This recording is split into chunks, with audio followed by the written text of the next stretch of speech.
Greetings all, this is Dickie Adams with Pocketnow.com, and today we're going to take a closer look at the hardware and software of the Samsung Galaxy Tab 10.1 for Verizon, which also has the 4G LTE service. So sit back, relax, and enjoy the show.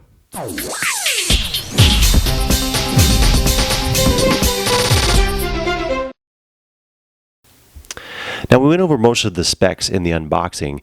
So just as a recap, this is a 10.1-inch display. It's got 1280 by 800 as far as the resolution goes. It's got a 7,000 milliamp hour battery. The standby time is supposed to be approximately 400 hours, and the continuous use time is supposed to be about 12 hours. I found that as far as the battery life goes, that it's actually pretty decent, unless you've got an app like Touchdown running on it, which I happen to do. And really, I found that as long as you don't have an app that's continually accessing the internet or doing a lot of push messaging or a lot of notification alarms, that sort of thing, then the battery life lasts quite a bit of time. Although we'll get into more of a comparison with some other, another more popular tablet in the next video. So I've been pretty pleased with the battery life on the 10.1 Galaxy Tab from Verizon. No complaints there. It lasted me quite a bit through a very heavy convention weekend. I didn't have to charge it hardly at all, which was fantastic, even with the 4G service turned on and not being toggled on and off. That's probably the most important thing to note there.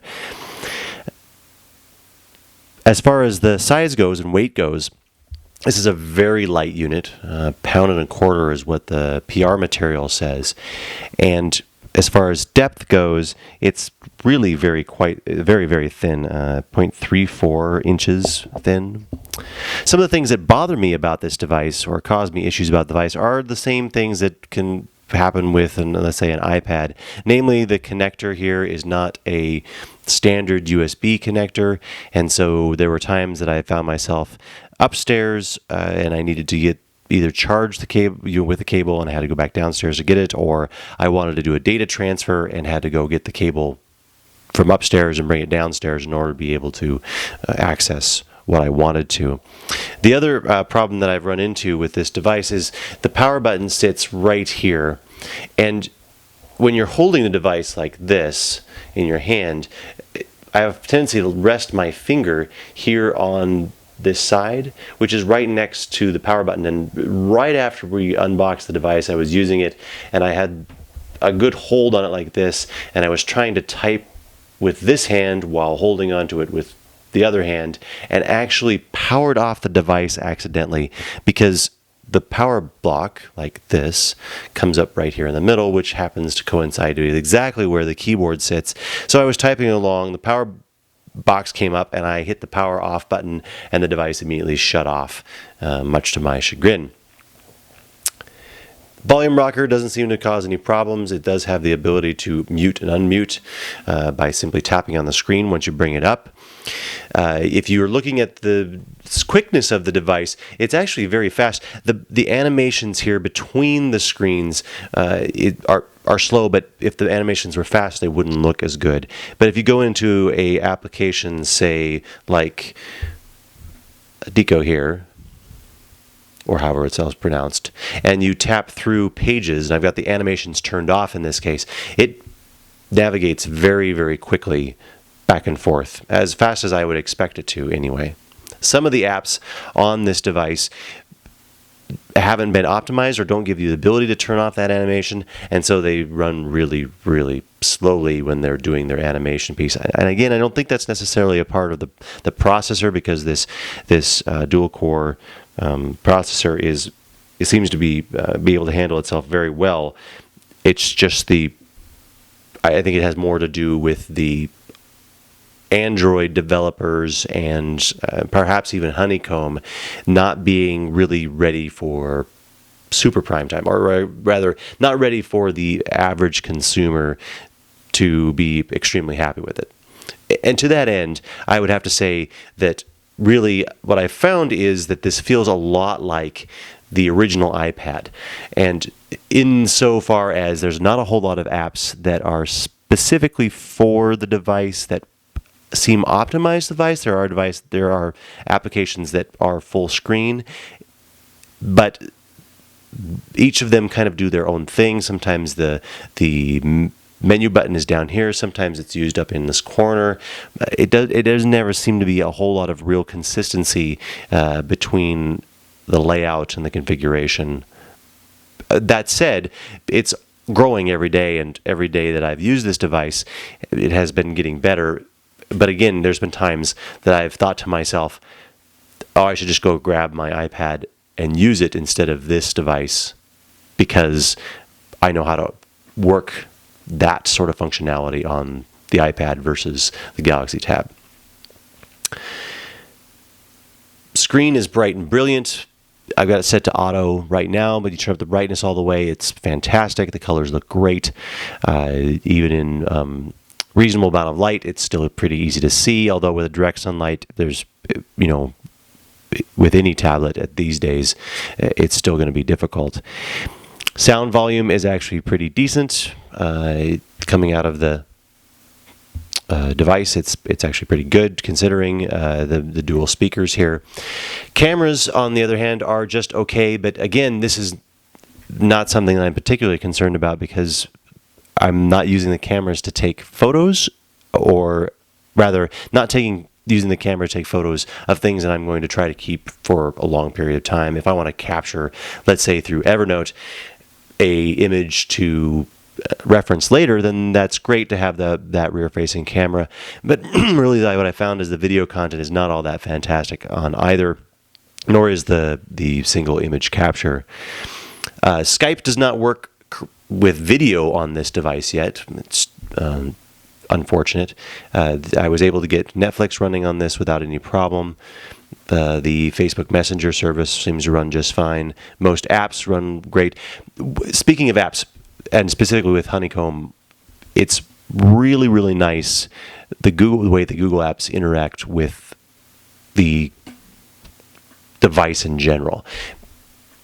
Oftentimes, what I've found with other tablets is that the built-in applications, or the applications built by the manufacturer, don't really stand up to what the third parties can offer.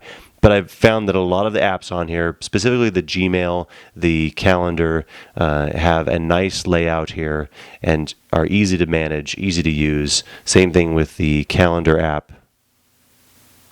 If I can find it. Nice layout, easy to view.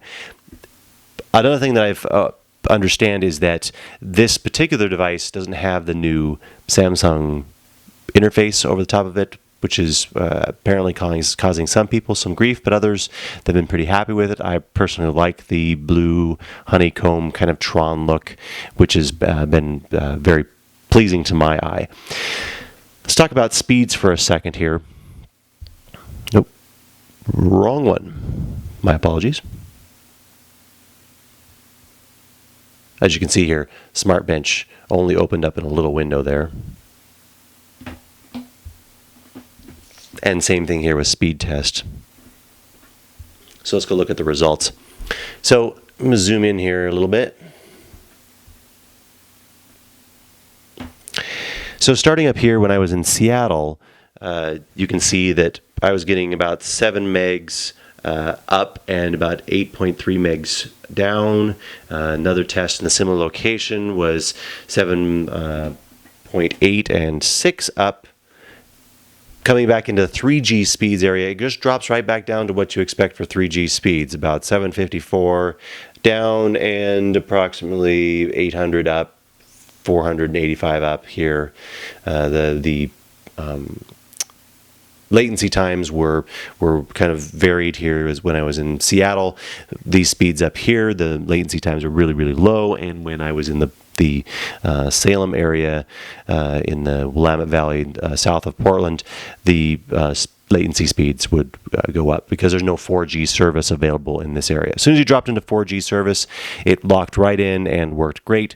The transfer between 3G and 4G as far as Verizon is concerned is much better than the Sprint transfer between 4G and 3G. There wasn't as many hiccups along the way, and I found it really nice and convenient to be able to access sites on the go with this device on the road, especially when I was in Seattle and looking up information. I was at PAX, and able to use the convention app and look up data and find information, move back and forth very quickly through that. Data speeds weren't getting bogged down like some other devices were at the same event. One other small hardware item of note, the fit and finish of this seems to be pretty good, other than a couple of spots where things aren't quite right. For example, right here, if you push down, the back kind of squishes and it sticks a little bit there, almost like it didn't fully connect. The edges are nice and smooth. It's very easy to hold on to, other than the power button item, which I mentioned. Headphone jack is in an okay spot, but personally I would have rather had it on the bottom or the side, rather than having a cable run in front of your screen while you are trying to use the device. I guess you could run it around the back, but that's a lot of extra tension on the cable to be wrapped around that side. The edges are clean and tight. If you push down on the screen, it does bubble a little bit. You can kind of see that in the video, but not very well.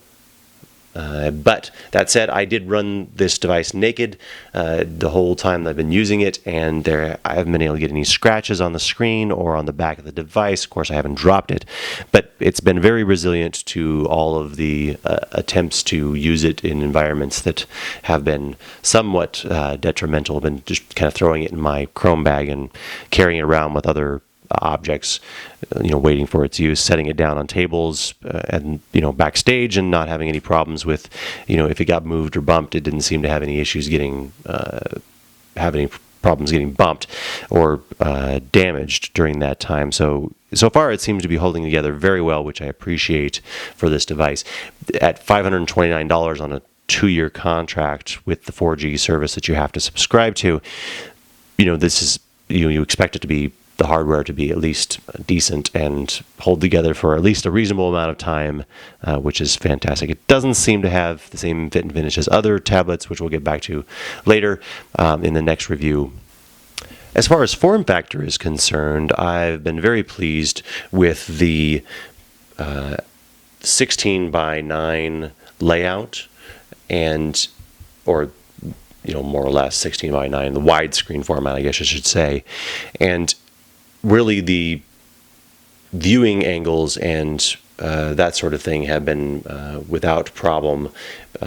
Really, it's been very nice format-wise. I found it's a little odd when reading or looking at this device vertically, because it's so long compared to other tablets, but really in this sort of format, when you're looking at a web page, it's been very nice and convenient for scrolling and being able to see an entire web page very, very easily.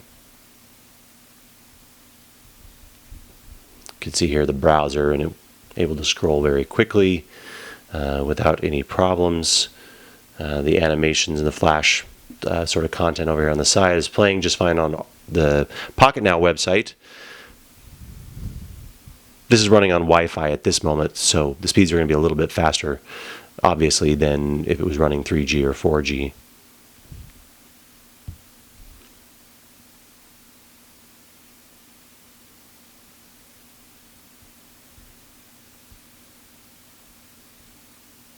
Loading.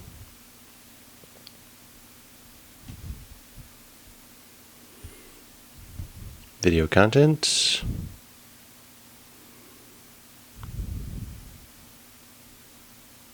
Make sure this. You can see it's taking a few seconds to load up. But then it plays just as you expect in a standard web browser on your PC or Mac. That wraps up our more in-depth view of the hardware and software for the Samsung 10.1 Galaxy Tab for Verizon. If you have any comments or questions, or like to hear some more information about a particular feature or functionality of this device, please leave a comment below, and we'll try to cover that in the next review, which will actually be a comparison between this device and the iPad and the iPad 2 to kind of give an overview of, is this a device that you should buy, depending on, the type of person that you are. Thanks for watching.